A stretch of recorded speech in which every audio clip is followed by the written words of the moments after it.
Hello everyone, this is Uxales speaking and I'm playing a dog. I'm a fire dog burning people around. Invincible fire dog of doom.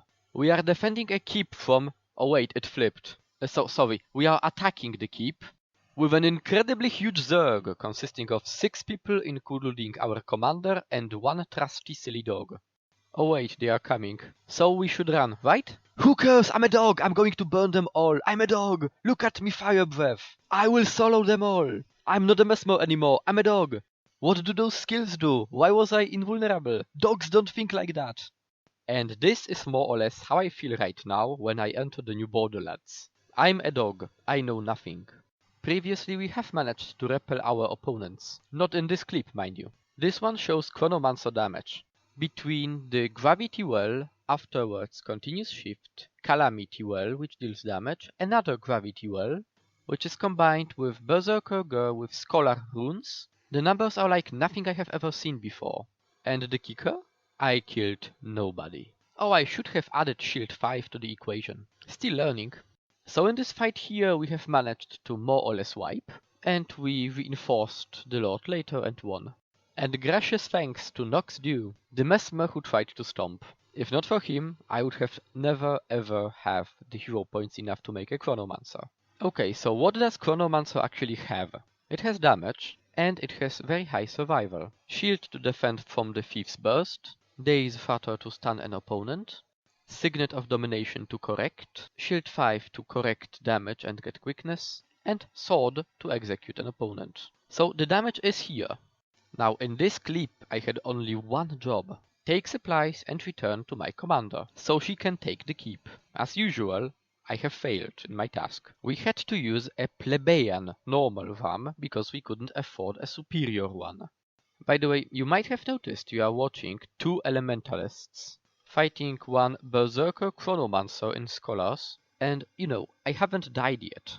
The defensive capabilities of a chronomancer, especially of the chronomancer shield, are tremendous. Sure, this build is melee and short range, defensive weapon sets, offensive utilities, which means that because of mobility I will never be able to kill them. Also here, something kills me. What it is? Hard crowd control. My current weakness is hard crowd control, and this is what I have learned from this video. Well, that, and when your wife says, get me some supplies, you first take some supplies.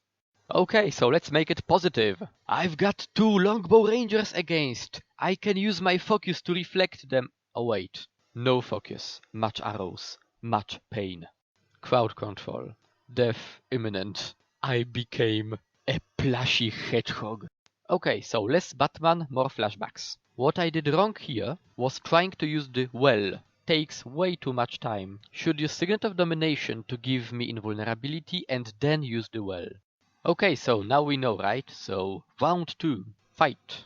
This time I focus on 1 ranger only and repeat the daze shatter into stun thing I did with a thief. Bonus question, who used calamity well when they shouldn't? I should have cast gravity well before, then I would be able to distort stomp. But the damage was too high and I had to distort earlier, so the stomp failed.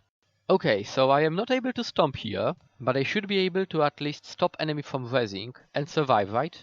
Oh no, it's a ranger. They have the best skill tree ever. No, ranger, don't resurrect. Please don't do that. I can't have the best clip in this video being the one I'm a dog. Okay, so somehow I made it, but it was more of my luck and newfound chronomancer damage than well-executed tactical plan which always works. Nope, not in my case. Perfect plan works or not. Dumb luck is better. Okay, time for serious stuff. 5 of us attack, 6 of them with the camp and a buffed supervisor.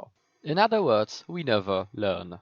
I ran forward like a Valkyrie of Doom. Sorry, like a dog. Into hard crowd controls and conditions. In other words, I never learn.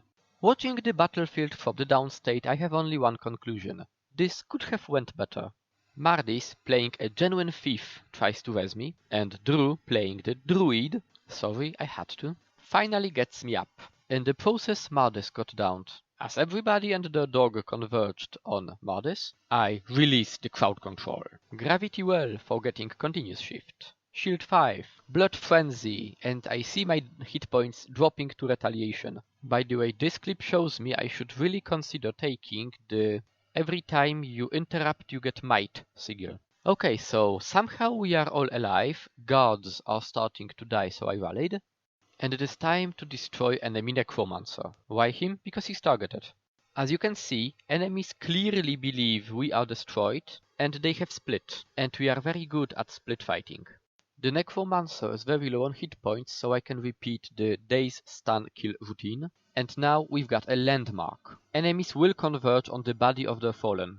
Calamity Well, Shield 5, Blood Frenzy, ouch ouch, Retaliation, you know. Even with a tanky guardian on the other side, it was enough, especially with all the hard crowd controls chronomancer and others can pump, to take the time to both res Mardis and kill enemy necromancer. At this point we had the momentum. In the old Borderlands, the necromancer would simply respawn at bay and run here. In those Borderlands we have scored a victory. I think it's kind of a map shift. Southern part of the map belonged to attackers, northern to defenders. Okay, so having two downed targets at the same time, I have decided, yes, I can stomp one and rally from the other. As usual, when I think, stuff doesn't happen, so T had to res me. At this point the fight is over. Well, not everyone died, but they can't win. Okay, so what's interesting in this video? Even if most people are still running around PvE hunting hero points, during one run really, we had quite a lot of fights. To get those fights we had to assault enemy structures and take them for a while, and enemies couldn't be everywhere. As we learn more this new Borderlands, it will get better for us. Because of vast space, one Zerg simply cannot be everywhere. Less waypoints means we can score meaningful victories. It's an interesting map. At this moment I prefer the old one, but I see value in the new one and I never gave it a chance yet. I am sure with time I will prefer the new one. 5 people can do much more here than they used to. Thank you for watching, Exal is out.